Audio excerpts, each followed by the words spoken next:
আসসালামু আলাইকুম, welcome back to my channel Shyamoli home cooking. কেমন আছেন ভিউয়ার্স? আপনারা আশা করছি ভালো আছেন, সুস্থ আছেন। ভিউয়ার্স, প্রচণ্ড গরম। এই গরমে আজ আমি আপনাদের জন্য নিয়ে এসেছি যে রেসিপিটি, তা অবশ্যই স্ক্রিনে দেখে বুঝতে পারছেন।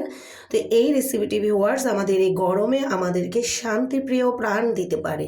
তো আসুন দেখি এই লাচ্ছি শরবতটা কিভাবে তৈরি করেছি। এটি হচ্ছে খেজুরের লাচ্ছি। ভিউয়ার্স, খেজুরটিকে আমি অনেকগুলো খেজুর 10-12টি হবে দানা ছাড়িয়ে নিয়ে এখানে টুকরো করে দুধে ভিজিয়ে রাখছি। দুধে ভিজিয়ে রেখেছি প্রায় 15 থেকে 20 মিনিট, বা আপনি 10 মিনিট 5 মিনিট হলেও সমস্যা নেই। তো ভিজিয়ে রেখে আমি এখন নিয়ে নিয়েছি 15-20 মিনিট পরে। এখন আমি যা যা করব ভিডিওটি সম্পূর্ণ না টেনে সম্পূর্ণ ভিডিওটি দেখুন। নিয়ে নিয়েছি ব্লেন্ডার মেশিনের বড় একটি জগ। শরবত বানাতে অবশ্যই বড় জগটি প্রয়োজন হয়, কারণ শরবত তো আর একটু বানানো হয় না। নিয়ে নিচ্ছি সেখানে খেজুর, দুধে ভেজানো সেই খেজুর ঢেলে দিচ্ছি, এবং নিয়ে নিচ্ছি এখানে 1 কাপ পরিমাণ চিনি। চিনিটা আসলে আপনার মিষ্টি অনুযায়ী দিবেন।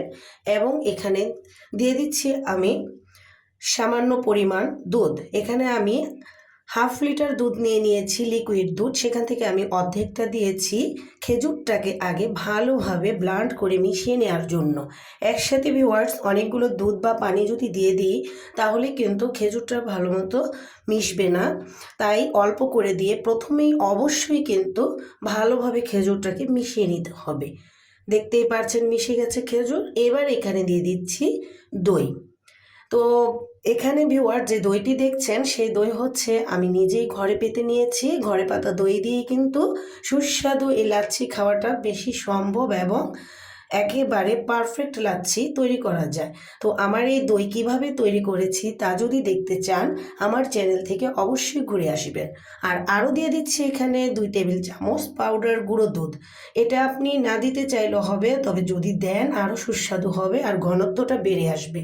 দিয়ে দিয়েছি আমি বাকি লিকুইড দুধ, আর এখানে দিয়ে দিচ্ছি আরও 1/2 লিটার ঠান্ডা পানি। লাচ্ছিটাকে অবশ্যই ঠান্ডা পানি দিয়ে তৈরি করবেন, তাহলে আরও বেশি ভালো হবে। এবারে আমি সম্পূর্ণটা আবার একসাথে কিছুক্ষণ সময় নিয়ে ব্লান্ড করে নিচ্ছি। তো ভিউয়ার্স দেখুন, খুব অল্প সময়ে অল্প সহজেই হয়ে গেল আমাদের খেজুরের লাচ্ছি শরবত।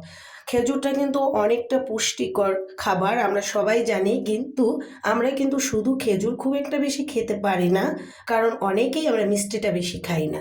তাই এই শরবতটা যদি খান আপনাদের জন্য কিন্তু আমাদের জন্য সবার জন্য খুবই উপকারী। দিয়ে দিচ্ছি এবার আমি গ্লাসের মধ্যে কিছু আইসের টুকরো। এটা আপনি দিতেও পারেন আবার নাও দিতে পারেন, তবে লাচ্ছিতে অবশ্যই আইস টুকরোগুলো দিলে ভালো হয়। তবে এটি পরিবেশনের আগে দিবেন, তার আগে দিবেন না, তাহলে বরফটি গলে যাবে। তো ভিউয়ার্স আমি প্রত্যেকটি গ্লাসে নিয়ে নিচ্ছি। তো যদি রেসিপিটি ভালো লাগে বা এই শরবত তৈরির বিষয়টা আপনাদের পছন্দ হয়ে থাকে তাহলে অবশ্যই লাইক দিবেন। আর আমার চ্যানেলে আপনি নতুন হয়ে থাকলে এখনই সাবস্ক্রাইব করে ফেলুন, পাশে থাকা বেল বাটনে ক্লিক করুন, আর বন্ধুদের কাছে সকল মানুষের কাছে শেয়ার করে দিন। সবাই যেন এই খেজুরের লাচ্ছি খেয়ে তার প্রাণ পরাণ ঠান্ডা করে নিতে পারে, ক্লান্তি দূর করে খেজুরের লাচ্ছি শরবত খেয়ে। আর আজকে এখানে আমি শেষ করছি, আপনাদের আগামী ভিডিও দেখার আমন্ত্রণ জানিয়ে আর একই সাথে আপনাদের সুস্থতা কামনা করছি।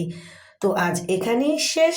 বাই বাই ভিউয়ার্স, ভালো থাকবেন, সুস্থ থাকবেন, আর আমার পাশে থেকে আমার জন্য দোয়া করবেন। Bye bye.